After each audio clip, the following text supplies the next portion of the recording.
Okay, here we go, our non-concave technique. So just come out the hair, sectioning from the parietal, and I'll begin on the sides. So here I'll be working with elevation, over direction, and cutting in a concave shape. So a concave shape is where the shape goes from long to short. It's like the strongest technique that we can select to remove weight.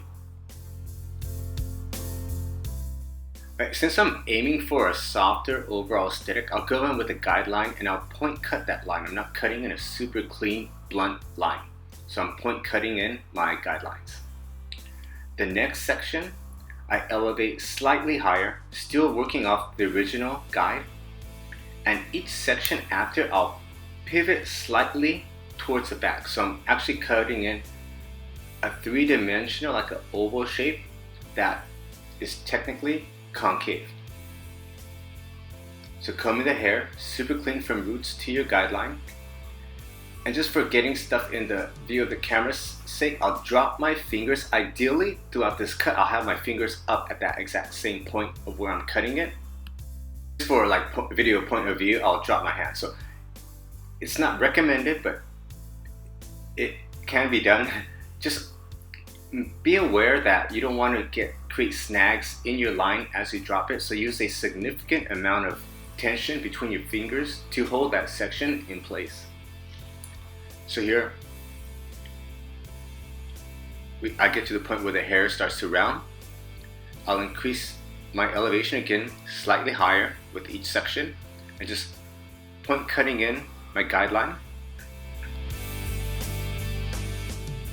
Okay, so here this technique is quite well if you're working on really thick hair and your guest doesn't want to remove a lot of length.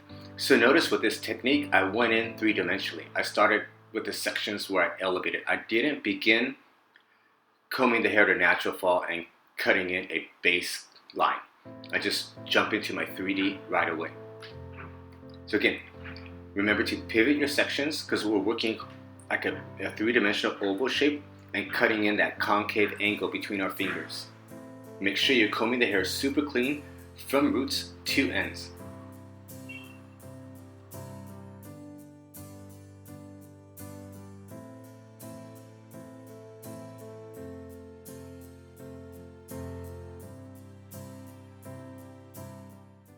Okay, so now I need to cut the exact same shape on the opposite side, on the left side. So, exact same shape, i.e. 100% the same elevation and 100% of the same angle. So when you're cutting your guideline, go back and cross-check between your fingers at both ends of that section and the mid, because again, we have an angle in here, we have an obtuse angle.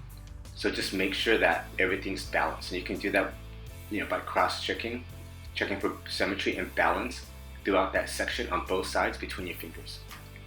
Okay, so next section, again, I'll increase my elevation. So my point of elevation is like an oval shape. It's like a hoop.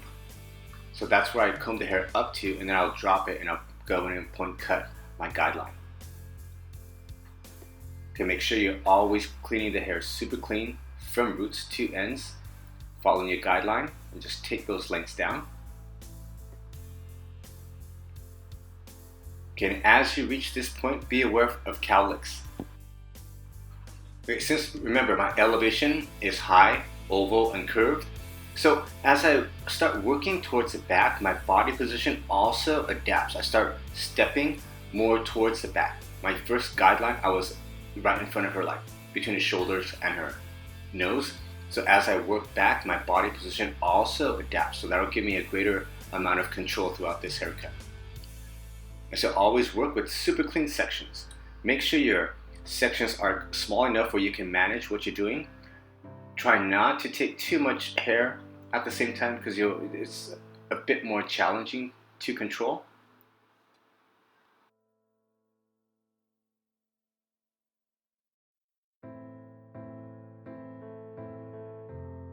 Okay, and my final section to the back, okay, it'll incorporate the opposite side because when I have two sections that connect, I'll get excessive weight. So I like to incorporate both sides in the final point because then I can get a stronger fusion between the two sides, so it'll make that heaviness fall slightly softer.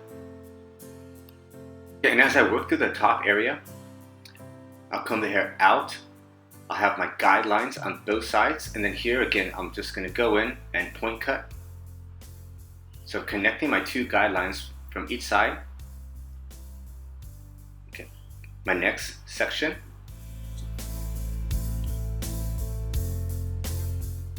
is elevated slightly higher, because remember, through the sides I increased my elevation. So since I'm incorporating the top area now, I have to ensure that with each progressive section, again, that my elevation increases and I connect both sides. Again, we have to nail that symmetry and balance. So still over directing the hair forward, and I'll increase my elevation.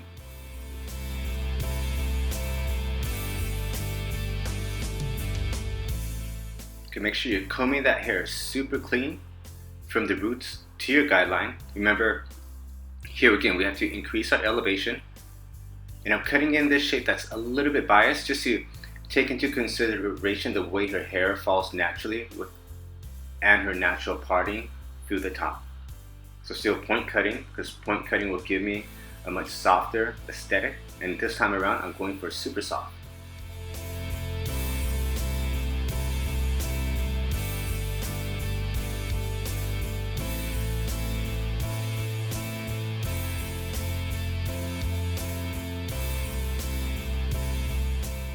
And now here we go, still connecting with the front.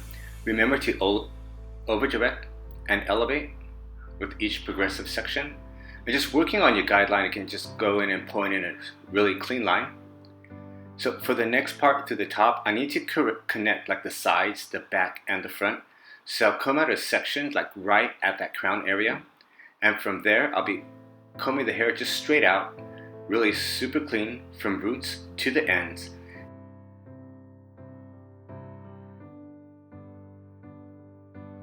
Okay, and here I want to get a tremendous amount of root lift. So I'll go in, and when I first hit the roots, I'll use a lot of tension on my brush just to get that root area smooth. And then I'll slack off on the tension, and I'll start drawing in a gigantic curve shape.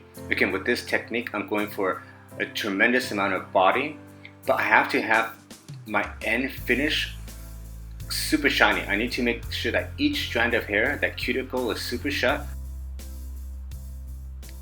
Okay, now that that strand's dry, I'll just go and like heat it up a lot. I'll heat in that curved area. I'll slack off on the tension, and I'll get that curvature through the ends. So I'm using heat to get that bend inside the hair. So just go for a super shiny, consistent finish.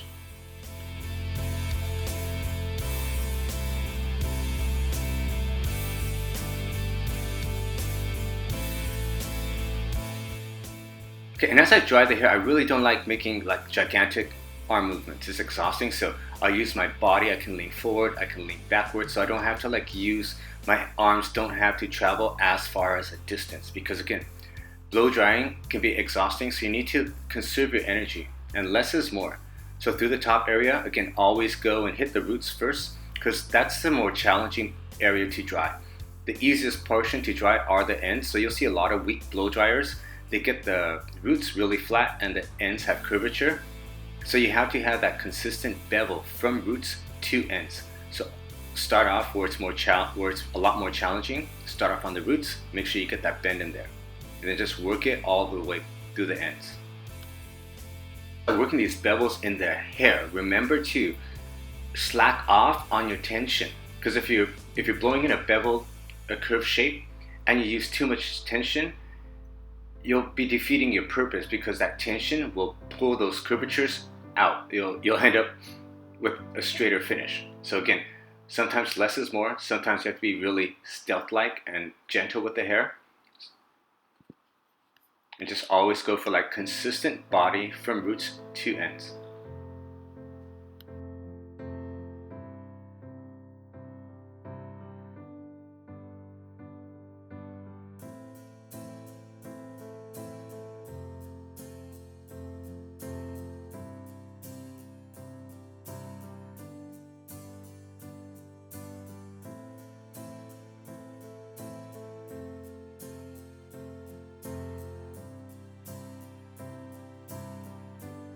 Our finish is done, so I just go and you see what we have going on. Smooth, shiny, silky. That's the end result that we intended for our finish. So now that the hair is dry, I have to go back and just go through my shape and refine it. What I'm looking for is consistency with my shape, and I need to go back and start texturizing the ends. And again, so as you texturize the ends, you work in shadows, you're balancing out the density of the hair. And through the sides, as I work in my texturing, I over direct to the point where it was actually cut, because that's where my line exists, so that's where I can visually assess the cleanliness of my shape and the point where I can balance out the heaviness the best. The back portion, you can anticipate to see a lot more heaviness, especially where the rounded the head begins, because we have multiple sections connecting in that area. And a principle of cutting, whenever you have multiple sections meeting, you build corners. So anticipate to see more heaviness where the head rounds. So just again, going through the top, refining, texturizing, and I texturize to the point where I can comb the hair smoothly and comfortably from roots to ends. All right, and there we have it, our none forward graduation. Enjoy.